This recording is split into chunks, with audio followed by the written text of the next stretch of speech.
Do what should be done, avoid what shouldn't. Siafeng. Translation edited by Chinyu. Every time I step into the shower, I hear the sound of mice scurrying across the ceiling. On several occasions, I've even heard the squeaking of baby mice, confirming that a pair of mice have settled down to raise a large family, enjoying their domestic bliss. Ideally, I should find a way to drive them out, but considering that their mischief is limited to stealing dog food and that they haven't caused other troubles, I've taken no action so far and let them roam freely. However, I have issued a warning. You must know what to do and what not to do. Nature has granted you survival skills and the means to live. You have the right to exist, and I cannot deprive you of that. But there is a principle: you can build a nest on my ceiling, raise your young, and even make some noise at times. I won't hold you accountable for that. But if you overbreed, dig holes everywhere, and damage my home, I will take measures. Either I'll get a cat or lay poison everywhere. The choice is yours. The mice may have sensed this warning, or perhaps they are completely oblivious to my intentions. Regardless, if they act within bounds, they can survive safely, but the moment they grow reckless, disaster will befall them. If we compare my attitude toward the mice to that of the greatest creator's attitude toward humanity, this analogy could serve as a cautionary tale. Humanity must remain vigilant, knowing what should and should not be done. If we act recklessly and indulge our desires, who knows when a cat or poisons might suddenly appear? Could the Indian Ocean tsunami have been such a cat? Humanity as a whole must act with restraint, and so must each individual. Yuan Shikai, who disregarded moral bounds, was reviled for generations, while George Washington, who exercised restraint, was celebrated for centuries.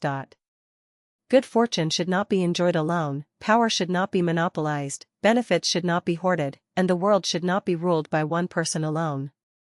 Qin Shi Huang, the first emperor of a unified China, achieved greatness but failed to exercise restraint. His infamous burning of books and burying of scholars alive earned him the scorn of intellectuals for millennia. Heaven has its own scales of justice. No matter how ignorant or unaware a person may be, their heart holds its own measure. One may enjoy temporary success, but it is impossible to fool people forever.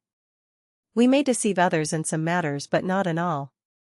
Whether president or shepherd, everyone must know what to do and what not to do.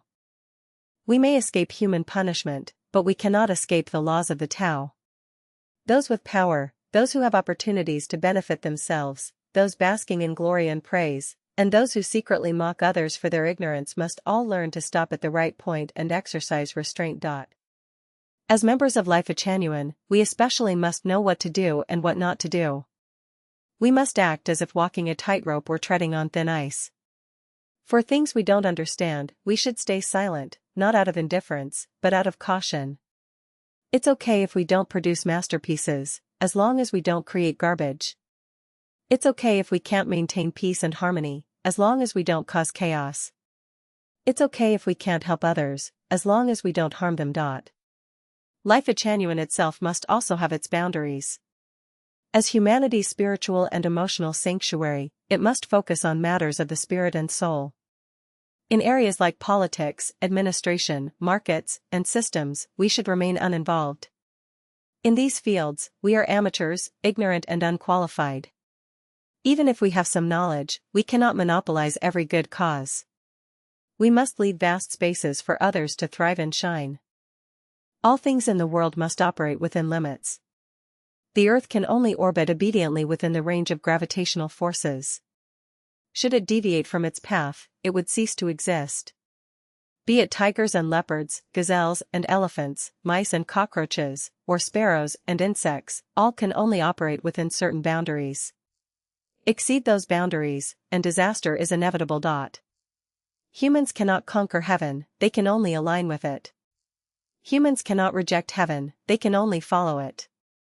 Though I know little of politics, the teachings of saints have revealed that a great leader governs by adapting to circumstances and going with the flow. The great controlled floods not by blocking them but by channeling the water. A reservoir must have a spillway to ensure the long-term safety of its dam. Confucius said, "At 50, I understood the will of heaven." I am not far from 50, yet I have not yet grasped the will of heaven. What I do understand, however, is that to become a sage, one must know what to do and what not to do.